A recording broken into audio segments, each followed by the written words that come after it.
वासुदेवाय। ओम नमो भगवते नमो भगवते वासुदेवाय। वासुदेवाय देवाय। ओम नमो भगवते वासुदेवाय। ॐ नमो भगवते भगवते वासुदेवाय। ओम अज्ञानतिमिरान्धस्य ज्ञानञ्जनशलाकया चक्षुरुन्मिलितं येन तस्मै श्रीगुरवे नमः।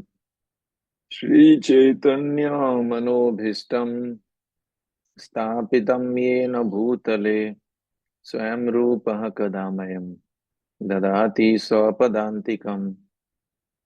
वन्देऽहं श्रीगुरो श्रीयुतापदकमलं श्रीगुरून् वैष्णवांश श्रीरूपं साग्रजातं सहगण रघुनाथान्वितं तं सजीवं साद्वैतं सावधूतं परिजनसहितं कृष्णचैतन्यदेवम्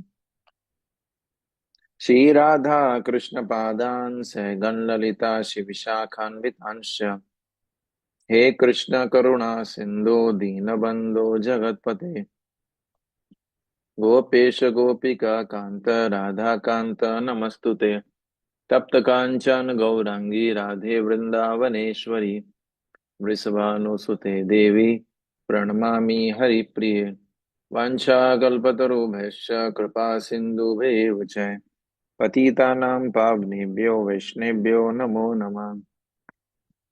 जय श्री कृष्ण चैतन्य प्रभु नित्यानंद श्री अद्वैत गदाधर शिवासादि गौर भक्त वृंद हरे कृष्णा कृष्ण कृष्ण हरे हरे हरे राम राम राम हरे हरे।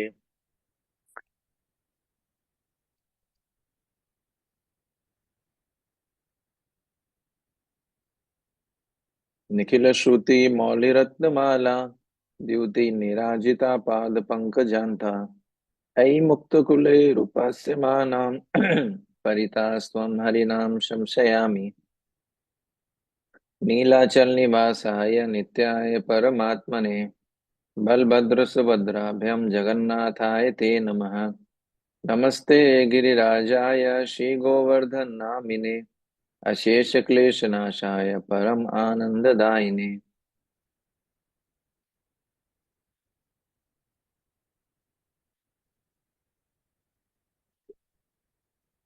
मनोजवं मारुतुल्यवेगं जितेन्द्रियं बुद्धिमतां वरिष्ठं वातात्मजमानयुतमुखं श्रीरामदूतं शरणं प्रपद्ये।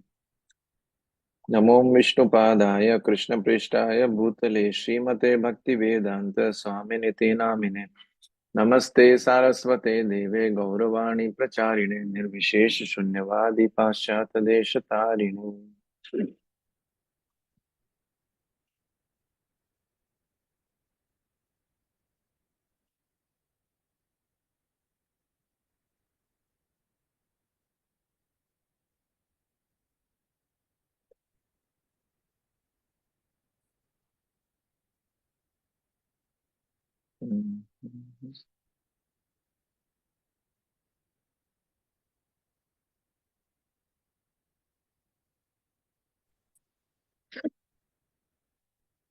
हरे कृष्णा। तो आप सबका स्वागत है। और अभी दोबारा थोड़ा सा लेट हुआ, उसका कुछ कारण था, मैं समय पे पहुंच नहीं पाया। तो हम अभी ज्यादा लंबा चर्चा नहीं करेंगे। तो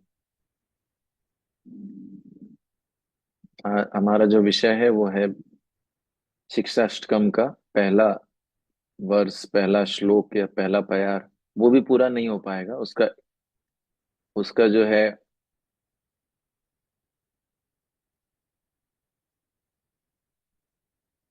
उसकी पहली लाइन ही हम कवर कर पाए, ये बहुत बड़ी बात होगी आज। तो आई आई होप कि आप सबने शिक्षाष्टकम रिसाइट किया होगा, उच्चारण किया होगा। Yes, right. ओके। तो शिक्षाष्टकम है। जो पहला चैतन्य महाप्रभु, आप सब परिचित हैं। चैतन्य महाप्रभु भगवान श्री कृष्ण श्रीमती राधा रानी का भाव और अंग कांति लेकर आए। तो श्री चैतन्य महाप्रभु ने पूरे शास्त्र की शिक्षा को 8 श्लोकों में प्रस्तुत किया। और ये जब चैतन्य महाप्रभु जगन्नाथपुरी में थे, तब उन्होंने इनकी रचना की। और ये चैतन्य चरितामृत की अंत्य लीला में आखिरी जो है चैप्टर है, उसमें आपको मिलेगा। तो ये जो शिक्षाष्टकम है, 8 वर्ष हैं शिक्षाष्टकम के। इसके अंदर भक्ति का गुणगान किया गया, भक्ति की महिमा बताई गई है। भक्ति का गुणगान किया गया, और मुख्य रूप से भगवान के दिव्य नाम उच्चारण करने की महिमा का गुणगान किया गया है। और इसमें से भी साथ साथ में, जैसे 8 श्लोक है, तो जो 5 श्लोक है वो साधना भक्ति के बारे में बताते हैं, पहले के जो 5 श्लोक हैं। और उसके बाद में जैसे रूप गोस्वामी बोलते हैं ना, साधना भक्ति, भाव भक्ति, प्रेम भक्ति, भक्ति रसामृत सिंधु के अंदर वो बताते हैं इस तरीके से। हम्म, साधना भक्ति, भाव भक्ति और प्रेम भक्ति। तो 5 वर्ष जो पहले के जो 5 प्यार हैं वो साधना भक्ति के बारे में बताते हैं। और जो छठा और 7वां प्यार है वो भाव भक्ति के बारे में बताता है। और जो 8वां प्यार है वो प्रेम भक्ति के बारे में बताता है। तो साधना भक्ति से प्रेम भक्ति तक कैसे पहुंचा जाए, इसके बारे में शिक्षाष्टकम में बताया गया है। और शिक्षाष्टकम में पूरे शास्त्रों को 3 भागों में विभाजित किया गया है। पहला है अभिधेय, दूसरा है पहला है संबंध ज्ञान, दूसरा अभिधेय, तीसरा प्रयोजन। संबंध मतलब हमारा भगवान के साथ क्या संबंध है, उसको जानना, है ना। अभिधेय का मतलब है क्या करना है जिससे ये संबंध को हम वापस स्मरण कर पाए। संबंध तो हमारा है भगवान के साथ, लेकिन हम भूल चुके हैं। तो क्या करना पड़ेगा, क्या प्रोसेस करना पड़ेगा जिससे संबंध वापस हमको याद आ जाए। तो इसको बोलते हैं अभिधेय। और प्रयोजन मतलब अल्टीमेट लक्ष्य क्या है, क्या मिलेगा, ये जो हम प्रोसेस पालन करेंगे जिससे संबंध पुनर्स्थापित हो जाएगा, उसका अल्टीमेट लक्ष्य क्या है, मतलब भक्ति करने से अल्टीमेटली क्या मिलेगा, इसको बोला गया प्रयोजन। तो संबंध, अभिधेय, प्रयोजन, ये शास्त्रों के ज्ञान को 3 भागों में विभाजित किया गया है। और चैतन्य महाप्रभु का जो शिक्षाष्टकम है, इसमें भी यही है। 8 के 8 जो श्लोक है वो अभिधेय के बारे में बताते हैं मुख्य रूप से। पहले के 5 श्लोक जो है वो संबंध ज्ञान के बारे में बताते हैं। और लास्ट के जो 3 श्लोक है वो जो है प्रयोजन के बारे में बताते हैं। तो अभिधेय तो 8 के 8 श्लोक में बताया गया है। संबंध ज्ञान बताया गया पहले के 5 श्लोकों में। और प्रयोजन बताया गया लास्ट के 3 श्लोकों में। और भक्ति विनोद ठाकुर महाराज ने इस पे कमेंट्री किया है। उसको बोला जाता है सन्मोदन भाष्य। सन्मोदन भाष्य भक्ति विनोद ठाकुर महाराज की टीका है शिक्षाष्टकम पर, उसको बोला जाता है सन्मोदन भाष्य। भक्ति सिद्धांत जी ने भी इस पे टीका किया है।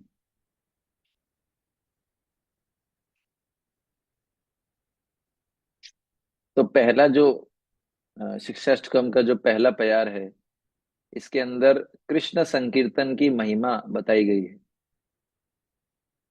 हम्म,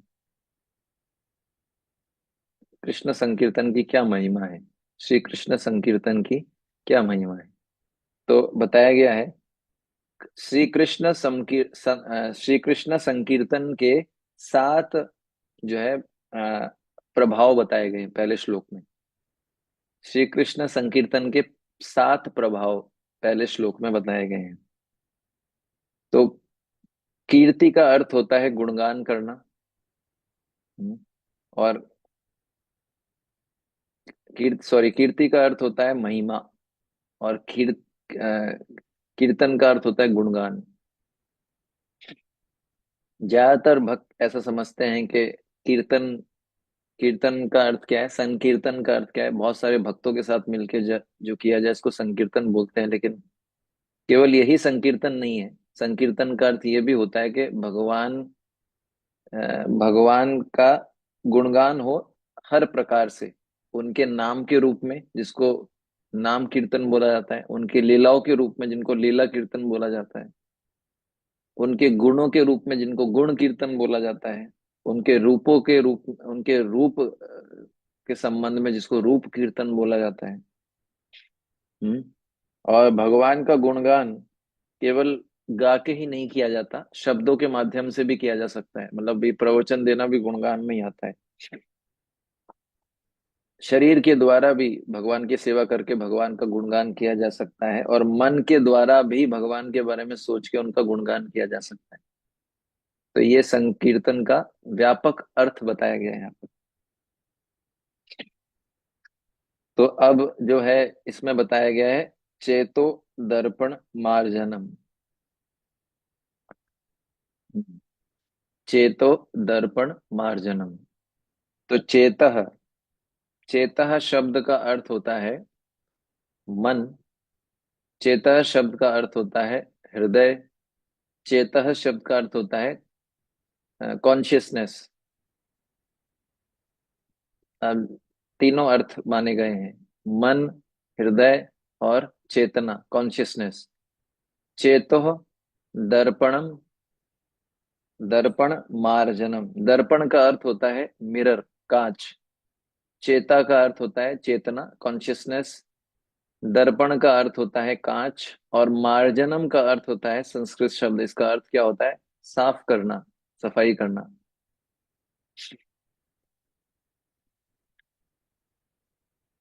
चेतः दर्पण मार्जनम। कौन चेता का अर्थ है कॉन्शियसनेस। दर्पण का अर्थ है कांच। मार्जनम का अर्थ है सफाई।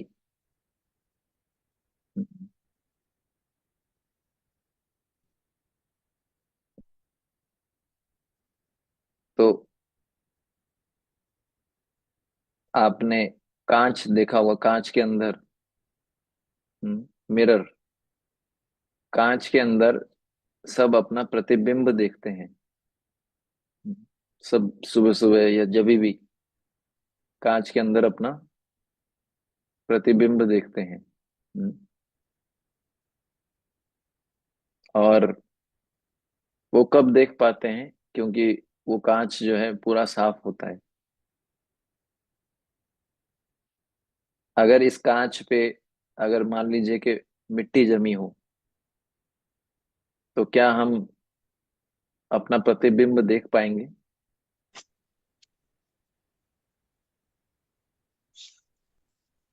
अगर थोड़ी मिट्टी जमी हो तो हमारा जो प्रतिबिंब दिखेगा वो कम दिखेगा, कम क्लैरिटी के साथ दिखेगा, ठीक से नहीं दिख पाएगा। अगर बहुत अच्छे प्रकार से इस पे मिट्टी जमी हो तो हमारा प्रतिबिंब बिल्कुल नहीं दिखेगा। अगर हम कांच के सामने खड़े होंगे तो क्या दिखेगा?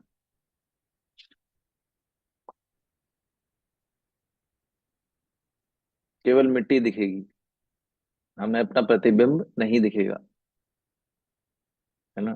तो इस ये कांच क्या है, ये कांच है कॉन्शियसनेस, हमारी चेतना, हमारा मन, हमारा हृदय, है ना। और ये मिट्टी क्या है? ये मिट्टी है, इसको अलग अलग प्रकार से आचार्य लोग बताते हैं। ये मिट्टी है भौतिक इच्छाएं। ये मिट्टी को तीन प्रकार की मिट्टी बताया गया है। एक है भौतिक इच्छा, दूसरा अ, भोग इच्छा, भोग वांछा, भौतिक इच्छा, भोग भोग करने की वृत्ति। तीसरा है, इसको बताया गया है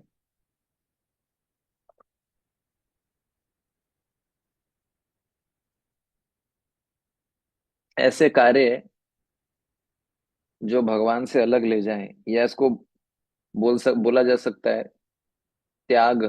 त्याग, आर्टिफिशियल रिनंसिएशन। पहला क्या है? पहला है भौतिक इच्छाएं, अन्य अभिलाषा, भौतिक इच्छाएं, अन्य अभिलाषा। दूसरा दूसरा है हम्म, भोग, भोग इच्छाएं। तीसरा है त्याग। त्याग कौन सा है ये? आर्टिफिशियल, आर्टिफिशियल त्याग। कभी कभी इसको ऐसे ऐसे भी बताया जाता है, अनगॉडली एक्टिविटीज, या ऐसे ऐसे कार्य जो भगवान से हमको दूर लेके जाते हैं। तो ये तीन प्रकार की चीजों को मिट्टी से तुलना किया गया है। मिट्टी क्या है? भौतिक इच्छाएं या अन्य अभिलाषा, जो हमको भगवान, जो भगवान से दूर लेके जाती हैं, ऐसी इच्छाएं, इसी को भौतिक बोला जाता है। दूसरा भोग करने की इच्छा। तीसरा जो है त्याग। तो ये तीन प्रकार की जो चीजें हैं, इनको मिट्टी बताया गया, डस्ट। और इस डस्ट से ये डस्ट जो है कहाँ पर लगी हुई है? मिरर। और मिरर क्या है? हमारी चेतना, हमारा हृदय, हमारा मन। और इसको साफ कौन करता है? भगवान के कीर्तन, भगवान के दिव्य नाम। तो अब आप अपनी आंखें बंद कीजिए, सब लोग अपनी आंखें बंद कीजिए, क्योंकि हमने बोला था कि अभी ज्यादा हम फिलोसफिकल डिस्कशन नहीं करेंगे। हम कुछ इमेजिन करवाएंगे आपको। ये इमेजिन जो है ये शास्त्रों के आधार पे ही होगा। अपनी आंखें बंद कीजिए और जो मैंने आपको बताया, चेतो दर्पण मार्जनम। हम्म, आपको क्या दिखाई देता है? क्या इमेज बनता है आपके मन में? क्योंकि इमेज बनाने से वो चीजें डीप होंगी, डीप, लॉन्ग लास्टिंग। फिलोसफी सुन के आप भूल जाते हैं हम सब, लेकिन अगर इमेज बनाए तो इमेज क्या है? आप देखिए कि आपका जो जो आपने सुना कि चित्त को दर्पण से तुलना किया गया है, उस पे बहुत सारी मिट्टी लगी है। वो मिट्टी हो सकता है किसी के अंदर कुछ मीटर की हो, कुछ सेंटीमीटर की हो, किसी के अंदर मीटर की हो, किसी के अंदर हो सकता है किलोमीटर चौड़ी हो। और भगवान का नाम जो है वो इसको साफ करता है। आपके मन में एक इमेज बनी होगी, सबके मन में अलग अलग इमेज बनी होगी। देखिए चैतन्य महाप्रभु कितने विद्वान हैं, मतलब सर्वज्ञ हैं, सबसे ज्यादा विद्वान है। उन्होंने क्या उपमा दिया है। चित्त की तुलना की गई दर्पण से, मिट्टी की तुलना की गई मटेरियल डिजायर से, मिट्टी की तुलना की गई भोग और त्याग से, और भगवान का जो नाम है उसकी तुलना की गई है, उसको साफ करता है भगवान का नाम, मार्जन। हम्म, अब आप अपनी आंखें खोल सकते हैं। तो मटेरियल डिजायर्स, ये मिट्टी क्या है? मटेरियल डिजायर्स, मुख्य रूप से मटेरियल, अन्य अभिलाषाएं, मटेरियल डिजायर्स। मटेरियल डिजायर्स भौतिक इच्छाएं, अन्य अभिलाषाएं। हम्म, अन्य अभिलाषाएं, भौतिक इच्छाएं, ये किस आधार पर होती है? ऐसी इच्छाएं जो भगवान से दूर ले जाती हैं, जो आध्यात्मिक जीवन के लिए फेवरेबल नहीं है, जो आध्यात्मिक जीवन के विरुद्ध हैं, ऐसी इच्छाएं, भौतिक इच्छाएं, या जो इच्छाएं कृष्ण से दूर ले जाती हैं। तो आप देखेंगे कि हम, हमारे सबके मन के अंदर, अ, मैंने ये रियलाइज किया है अपना एनालिसिस करके, इंट्रोस्पेक्शन करके, कि हम ज्यादातर परेशान क्यों रहते हैं? क्योंकि हमारी भौतिक इच्छाएं पूरी नहीं होती, या ऐसे बोले हमारी इच्छाएं पूरी नहीं होती, इसलिए हम दुखी रहते हैं। सही बोल रहा हूं मैं? अगर हम इंट्रोस्पेक्ट करेंगे, हमारे दुख का कारण क्या है? हमारी इच्छाएं पूरी नहीं होती। और उसमें से ज्यादातर इच्छाएं अगर हम एनालाइज करेंगे, तो एनालिसिस करेंगे, इंट्रोस्पेक्ट करेंगे, तो क्या होगा? ज्यादातर इच्छाएं क्या है? भौतिक इच्छाएं हैं, जो कि भगवान से दूर हमको लेके जाने के लिए है। हम्म,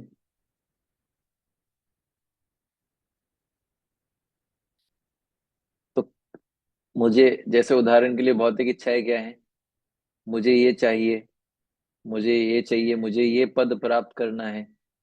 हम्म, उदाहरण के लिए, हम्म, मुझे मेरे पास, जैसे हम मान लीजिए, मैं अपने अनुभव से बता रहा हूँ, आप इसको कितना रिलेट कर पाएंगे मुझे पता नहीं। हम किसी दूसरे साधक को देखते हैं, भक्त को देखते हैं, और देखते हैं उसके पास इतना अच्छा फैसिलिटी है, उसके पास बढ़िया बढ़िया गैजेट्स हैं, है ना, उसका प्रचार बहुत अच्छा चल रहा है, तो हमारे मन में क्या आता है, मेरे पास भी गैजेट्स होते, मेरे पास भी इतने फॉलोअर्स होते, तो ये इच्छाएं हमारे अंदर आती हैं। हम्म? या कोई व्यक्ति, या एक दूसरे दूसरा दूसरा और उदाहरण देके बताता हूँ। हम देखते हैं कि देखो, ये जो व्यक्ति है इतना आगे बढ़ रहा है भौतिक क्षेत्र में, मैं भक्ति कर रहा हूँ लेकिन मैं तो आगे बढ़ ही नहीं रहा, तो भौतिक इच्छाएं आएंगी, है ना। मतलब कैसे भी आ सकती हैं भौतिक इच्छाएं, बहुत सारी भौतिक इच्छाएं हैं, खूब सारी भौतिक इच्छाएं, हमारी पूरी सटल बॉडी में भौतिक इच्छाएं भरी पड़ी। मुझे ये चाहिए, मुझे गैजेट्स चाहिए, गैजेट नहीं मिलेगा तो मैं परेशान हो जाऊंगा। हम्म, मुझे ऐसे कैसे बोल दिया, है ना, या मुझे इतना सम्मान देना चाहिए था उनको, उन्होंने ऐसा क्यों नहीं किया। इतना रिस्पेक्ट तो मैं डिजर्व करता ही था, मुझे उन्होंने प्रेम से बात क्यों नहीं किया। ऐसे करके अनेक भौतिक इच्छाएं। तो हमारे हमारे दुख का कारण क्या है, हमारी भौतिक इच्छाएं पूरी नहीं होती, ये हमारे दुख का कारण है। तो भौतिक इच्छाएं इटसेल्फ क्या है, ये डर्ट, इसको डस्ट से तुलना किया गया है। हम्म, और ये व्यक्ति को अशांत करके रखती है। आप किसी भी व्यक्ति को, उदाहरण के लिए मान लीजिए किसी व्यक्ति को आपने नया मोबाइल ला के दे दिया, कुछ दिन वो खुश रहेगा, फिर वो देखेगा कि पास और कहीं और जाएगा, देखेगा कि उसके पास तो ये बढ़िया सा गैजेट है, उसके मन में एक और भौतिक इच्छा आएगी कि मेरे को इससे भी अच्छा लेना है, या मुझे वो लेना है। तो जब तक वो मिलेगा नहीं तब तक वो अशांत रहेगा, उसका सारा फोकस इंटेंसिटी किस पे रहेगा, उस इच्छा पे। और अगर वो इच्छा पूरी नहीं हुई तो वो दुखी रहेगा। और मटेरियल वर्ल्ड इस तरीके से बना है कि उसकी इच्छा इतनी आसानी से पूरी नहीं हो पाएगी। ये तो आप सबका अनुभव, हम सबका अनुभव है। मटेरियल नेचर इस तरीके से काम करता है कि हमारी भौतिक इच्छाओं पूरी नहीं हो पाती इतनी आसानी से, हमको फ्रस्ट्रेट कर देती है मटेरियल नेचर। इवन पूरी हो जाने के बाद भी फ्रस्ट्रेशन आता है, क्यों पता है आपको। मान लीजिए आपकी भौतिक इच्छा थी, मान लीजिए उदाहरण के लिए, जैसे लेटेस्ट आईफोन आया है, अभी कौन सा आया है,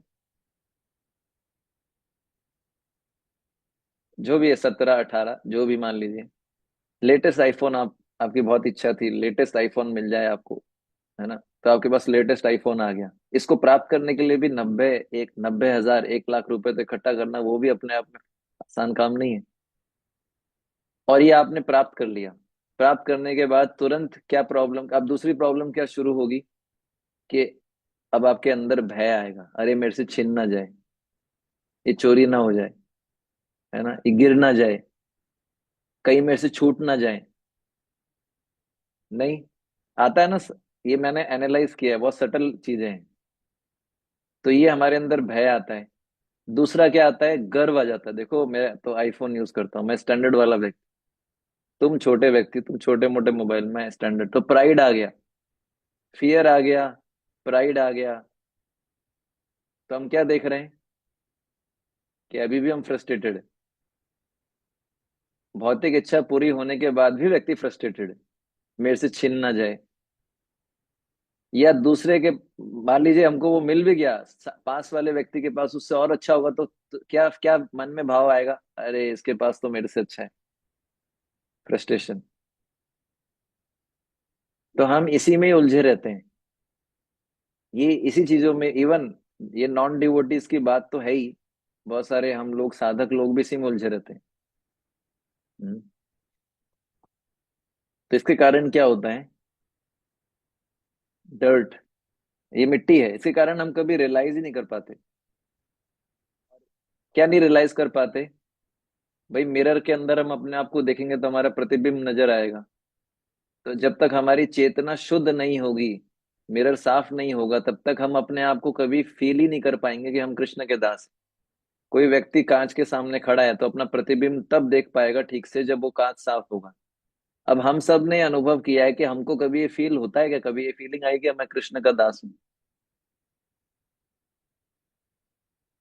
मेरे को तो बहुत रेयर कभी आई है, आप लोगों का पता नहीं। आज तक मेरे को इतना समय हो गया, 7 8 10 साल। बहुत कम, रेयर, बहुत कम। क्यों? क्योंकि ये ऐसा ही है जैसे मिरर के सामने कोई व्यक्ति खड़ा है और अपना स्वरूप देखना चाहता है लेकिन देख ही नहीं पा रहा है क्योंकि मिट्टी इतनी ज्यादा है। इससे ये पता लगता है कि हमको ये फीलिंग नहीं आती। इसका अर्थ क्या है कि हमारे मिरर के ऊपर, चेतना के मिरर, चेतना के ऊपर इतना ज्यादा डर्ट, डर्ट है, इतना ज्यादा गंदगी है। किस चीज का गंदगी है? भौतिक इच्छाओं का, पहला चीज। अब इसको आप इंट्रोस्पेक्शन कीजिए। मैं बोल रहा हूं, आप उसको रिलेट कर पा रहे हैं? और ये भौतिक चीजों को प्राप्त करना ही अपना जीवन का लक्ष्य समझ लेते हैं। और ये भौतिक चीज प्राप्त नहीं होती तो अशांत रहते हैं, इवन भजन भी नहीं कर पाते। कई बार तो हमको ऐसा भी भक्त मिले, प्रभु जी मेरी मटेरियल लाइफ सेटल हो जाएगी तो मैं भक्ति अच्छे से करूंगा। मटेरियल लाइफ कभी सेटल होती है किसी की?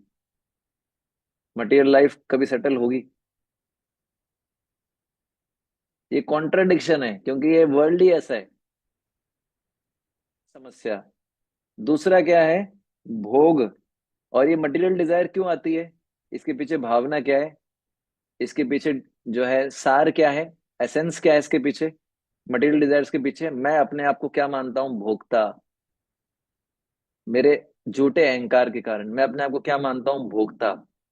अब बताओ, हमारे अंदर, सबके अंदर ये है कि नहीं कि लोग हमारे हिसाब से काम करें, दुनिया हमारे हिसाब से चले कि नहीं चले? है कि नहीं? सबके अंदर है ना? हम हम चाहते हैं इस संसार की चीजों को भोगना। उदाहरण के लिए बताऊं, आपको लग रहा होगा नहीं प्रभु जी, हम प्रसाद को प्रसाद की दृष्टि से ग्रहण करते हैं या भोग की दृष्टि से ग्रहण करते हैं? अभी ये तो एक एक छोटा सा उदाहरण दिया मैंने, ऐसे कितने उदाहरण हैं। हम वस्तुओं को भोगना चाहते हैं, हम व्यक्तियों को भोगना चाहते हैं। पुरुष स्त्री को भोगना चाहता है, स्त्री पुरुष को भोगना चाहती है ना? बॉस एम्प्लॉय को भोगना चाहता है, एम्प्लॉय बॉस को भोगना चाहता है। मास्टर सर्वेंट को भोगना चाहता है, सर्वेंट मास्टर को भोगना चाहता है। दुकान वाला ग्राहक को भोगना चाहता है, ग्राहक दुकान वाले को भोगना चाहता है। सब यही तो कर रहे हैं, एंजॉय करना चाहते हैं। क्योंकि सेंटर में क्या है? मैं भोगता हूं, आई एम द एंजॉयर। मेरे हिसाब से लोगों को चलना चाहिए, मेरे हिसाब से सृष्टि चलनी चाहिए। क्योंकि सेंटर में क्या है? आई। समझ में आ रहा है आपको? तो ये भी एक प्रकार का डर्ट है। और जितना हम ये विचार रखते हैं, कंट्रोलरशिप एटीट्यूड, मेंटेलिटी, मेरे हिसाब से लोगों को भोगना चाहते हैं, चीजों को भोगना चाहते हैं। एक तरफ तो भोग है, एक तरफ क्या है? दास, दासत्व। इसलिए बोला जाता है दास दास दास। कभी रियलाइज ही नहीं कर पाएंगे हम अब के हम कृष्ण के दास हैं। जितना हम चाहेंगे लोगों को भोगना, वस्तुओं को भोगना, एंजॉइंग मेंटेलिटी, जितना सेंटर में आई रहेगा मैं, उतना जो है हम कभी ये अनुभव नहीं कर पाएंगे कि मैं कृष्ण का दास दास दास दास दास अनुदास।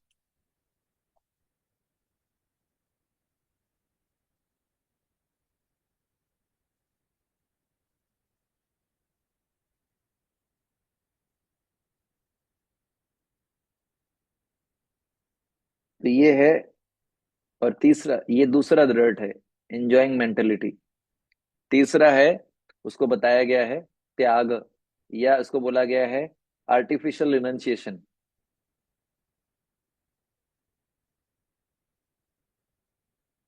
तो अब ये तो प्रो जी हमने तो सुना कि त्यागी होना चाहिए। महात्मा भी, ऐसे भी महात्मा है जो बहुत त्यागी थे। यहाँ पर भी बहुत सारा भ्रांतियां हैं हमारे अंदर। इसको चार्ज पे लगाना पड़ेगा, जिससे इसका चार्जर निकाल के एक्सटेंशन कॉर्ड काले वाला यहाँ से लगाने का। हाँ, ऐसे बहुत सारे हमारे में से भी साधक हैं जो ये मानते हैं कि त्याग करना जो है क्या है? बहुत महान चीज है ना? डिटैचमेंट।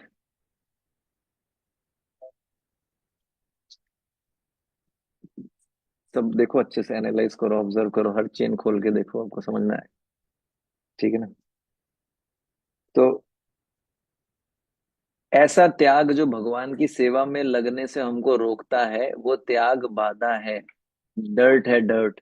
दो तरह का त्याग होता है, एक होता है फल्गु वैराग्य, एक होता है युक्त वैराग्य। फल्गु वैराग्य मतलब मैं पैसों को हाथ नहीं लगाऊंगा, ये माया है। मैं मैं बड़े बड़े मंदिरों में नहीं रहूंगा, माया में फंस जाऊंगा। मैं अब इस कई उदाहरण हो सकते हैं। मैं प्रचार करने नहीं जाऊंगा क्योंकि वहां पर बहुत सारे, है ना, वहां पर धनी लोग आएंगे जो बहुत ज्यादा जो है कर्मी हैं।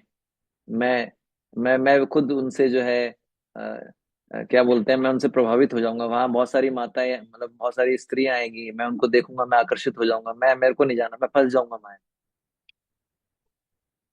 ऐसे ऐसी जो भावनाएं आती है ना, फल्गु वैराग्य, नहीं मैं पैसों को टच नहीं करूंगा, नहीं मैं जो है मैं गैजेट्स को यूज नहीं करूंगा, मैं फंस जाऊंगा संसार में, ये फल्गु वैराग्य। हालांकि ये डर बहुत अच्छा है, लेकिन अगर ये डर भगवान की सेवा में लगने से रोके तो ये क्या है? डर्ट। तो तो केवल यही अच्छा नहीं है कि हम ये सोचे ये मेरे लिए नहीं है, लेकिन हमको ये भी करना चाहिए कि ये फल्गु वैराग्य क्या है, वो ये बोलता है नहीं नहीं मैं नहीं करूंगा, ये तो मैं फंस जाऊंगा। एक होता है युक्त वैराग्य। युक्त वैराग्य क्या है? नहीं मुझे नहीं करना, ये कृष्ण के लिए। जैसे फल्गु वैरागी किसी सुंदर स्त्री को देख के क्या सोचेगा? अरे नहीं नहीं मैं फंस जाऊंगा, तो माया है। और युक्त वैराग्य वाला देख के क्या सोचेगा? नहीं नहीं ये कृष्ण के भक्त हैं, इनको कृष्ण की सेवा में लगाना है। दैट इज युक्त वैराग्य। प्रभुपाद बोलते थे, है ना, अगर किसी सुंदर स्त्री को देखते हो उसको ये सोचो कि ये सब कृष्ण की सेवा करने वाली हैं, गोपियों की सहायक हैं, गोपियां हैं, इनको भगवान की सेवा में लगाना है। तो ये है युक्त वैराग्य। तो युक्त वैराग्य जो है वो अच्छा है, लेकिन फल्गु वैराग्य वो भगवान की सेवा करने से रोकता है। तो इसको बोलते हैं डिटैच, आर्टिफिशियल रिनंसिएशन, त्याग। मतलब भगवान की सेवा में लगाए बिना किसी वस्तु को त्याग देना, ये भी एक प्रकार का डर्ट है। तो तीन प्रकार की मिट्टियां हैं जो हमारे जो है चेतना में कवर करके रखती है। पहली मिट्टी क्या है? भौतिक इच्छाएं, ऐसी इच्छाएं, अन्य अभिलाषा, टेक्निकल शब्द है अन्य अभिलाषा, ऐसी इच्छाएं जो भगवान से दूर लेके जाएं। दूसरा है भोग वृत्ति, है ना, सेंटर में खुद को, अपने आप को मानना, मेरे हिसाब से हूं, मैं भोगना चाहता हूँ व्यक्तियों को, वस्तुओं को, क्योंकि सेंटर में क्या है? आए, मैं स्वामी हूं, मैं। तीसरा त्याग, आर्टिफिशियल रिनंसिएशन। कभी कभी इसको भक्त लोग ऐसे भी समझाते हैं, अनगॉडली एक्टिविटीज, ऐसे कार्य जो भगवान से दूर लेके चले जाए।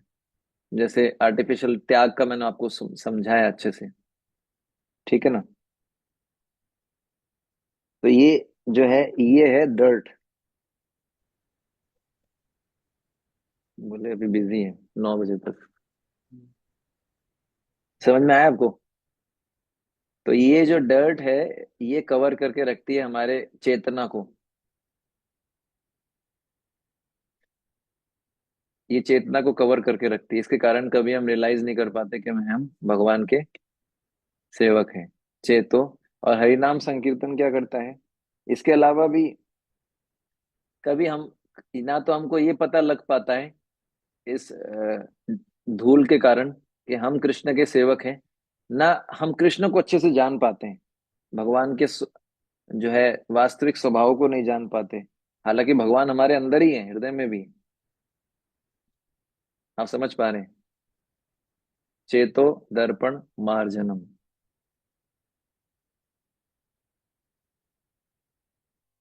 हम्म। इसका उदाहरण क्या है? चैतन्य, एक लीला आती है चैतन्य चरितमृत में। चैतन्य महाप्रभु ने गुंडीचा मंदिर की सफाई की थी। आप सबने सुना होगा, जगन्नाथपुरी में जगन्नाथ जी जब आते हैं उससे पहले गुंडीचा मंदिर की सफाई की थी। ये चैतन्य चरितमृत मध्य लीला में आता है, 12वां अध्याय, पहला प्यार। हम्म। चैतन्य महाप्रभु ने गुंडीचा मंदिर की सफाई अपने भक्तों के साथ की, और उसको पूरा उज्जवल, शीतल, हम्म, और जैसे अपना हृदय होता है, जैसे अपना उनका खुद का हृदय था, शीतल और उज्जवल ऐसा बना दिया। हम्म। तो जब कृष्ण संकीर्तन करने से हमारा चित्त, हमारा चेतना, हमारा मन, हमारा हृदय साफ होता है, तो फिर क्या होता है? कृष्ण हमारे हृदय में भी, कृष्ण ऑलरेडी है, लेकिन अभी हम उनको देख नहीं पाते। कृष्ण मैनिफेस्ट होंगे। ये कैसे होगा? तो अब देख लो आप। अब ये कैसे होता है? श्री कृष्ण संकीर्तन से। तो अगर कोई भगवान का नाम नहीं जपता, तो उसका चित्त कभी भी जो है साफ नहीं हो पाएगा। चेतो दर्पण मार्जनम। तो हम देख सकते हैं, है ना, कि कितना सुंदर उपमा दिया चैतन्य महाप्रभु ने। तो अब हम अपनी आंखें बंद करेंगे और चैतन्य महाप्रभु को, जो प्रार्थना आपके हृदय में, जो भी आप प्रार्थना करना चाहें, चैतन्य महाप्रभु हैं आपके, जो जो जो विग्रह आपको पसंद है, जो वैष्णव आप जिनको, जिनसे आपका बहुत अच्छा संबंध है, उनसे आंख बंद करके प्रार्थना कर सकते हैं। जो प्रार्थना आपके हृदय से निकल रही है, और धन्यवाद दे सकते हैं चैतन्य महाप्रभु को कि जो है, उन्होंने इतना सुंदर उपमा दिया जिससे हमको भगवान के नाम की महिमा का पता लगा।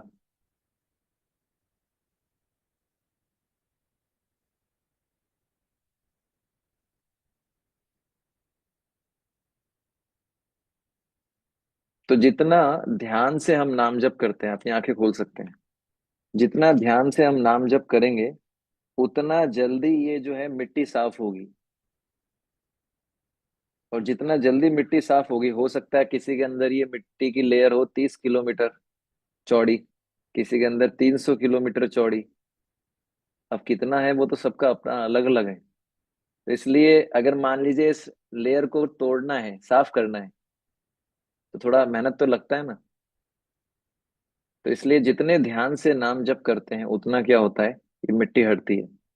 और एक दिन जब ये मिट्टी पूरी तरीके से साफ हो जाएगी, हम अपने आप को उस दिन फील कर पाएंगे, रियलाइज कर पाएंगे कि हम कृष्ण के शाश्वत सेवक हैं, कृष्ण के सेवकों के सेवकों के सेवक।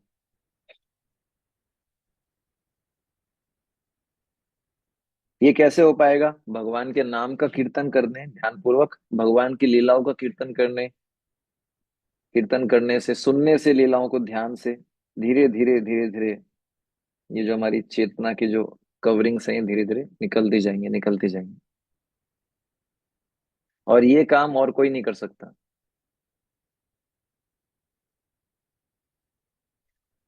हम्म। तो एक तो हमको सफाई करनी है, दूसरा एक चीज और करनी है कि हमको और मिट्टी नहीं डालनी। जैसे आपने वो जो कुंजर शौचवत सुना है ना, कि हाथी स्नान करके आता है, भागवतम में उदाहरण दे रखा है। बढ़िया से स्नान करके आता है ना, पियर साबुन लगाता है, शैम्पू वैम्पू लगाता है, और जैसे ही बाहर आता है नदी से, वो क्या करता है, अपने में मिट्टी डाल लेता है।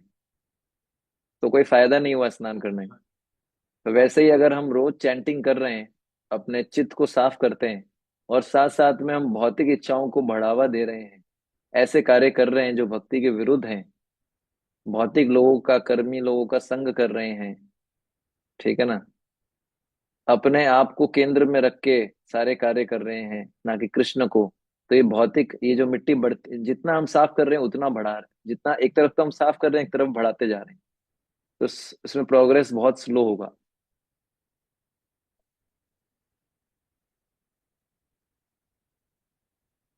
तो इसलिए हमको क्या करना है, एक तो सफाई तो करनी है, ध्यान पूर्वक नाम जप करना है, श्रवण करना है भगवान की लीलाओं का, इससे सफाई वाला पार्ट पूरा होगा। लेकिन साथ साथ में गंदगी और नहीं डालनी है। तो ऐसे कार्यों से बचना है जो हमारा झूठा अहंकार बढ़ाए, ऐसे लोगों के संग से बचना है जो भौतिकवादी है, जिनका संग करने से भौतिक इच्छाएं मन में आ जाती हैं। ऐसे कार्यों से बचना है जो भक्ति से दूर लेके जाएं, जो कृष्ण, हमारा मन कृष्ण में लगता है, लेकिन हम क्या करते हैं, ऐसे कार्य कर बैठते हैं जिससे हमारा मन डिस्टर्ब हो जाता है। सेंस ग्रेटिफिकेशन कर बैठते हैं, कुछ ऐसी वस्तुओं पे मनन कर लेते हैं, ऐसी दृश्य देख लेते हैं जो देखने नहीं चाहिए, ऐसी चीजें सुन लेते हैं, किसी वैष्णव की निंदा सुन लेते हैं। उससे क्या होता है, हमारा मन जो है, ये सब भौतिक उसी में आती है, अन्य अभिलाषाएं और भोग त्याग, ये सब हमारे क्या करती हैं, हमारी चेतना को और ज्यादा दूषित कर देती है। तो हमको बच के रहना पड़ेगा, ध्यान पूर्वक नाम जप करना है तो ये इन तीनों चीजों से बचना पड़ेगा, अन्य अभिलाषाएं, भोग वृत्ति और त्याग, आर्टिफिशियल रिनंसिएशन, फल्गु वैराग्य। ठीक है। हरे कृष्णा कृष्ण कृष्ण हरे हरे, हरे राम राम राम हरे हरे। श्री चैतन्य महाप्रभु की जय, श्रील भक्ति विनोद ठाकुर महाराज की जय, श्रील प्रभुपाद की जय। तो आज हम इतना ही कर पाए, बहुत डेप्थ में भी डिस्कस किया जा सकता है। ठीक है, तो कोई प्रश्न है आपका? अभी हमारा एक आगे कार्यक्रम है, मीटिंग है ऑनलाइन, तो आप पूछ सकते हैं।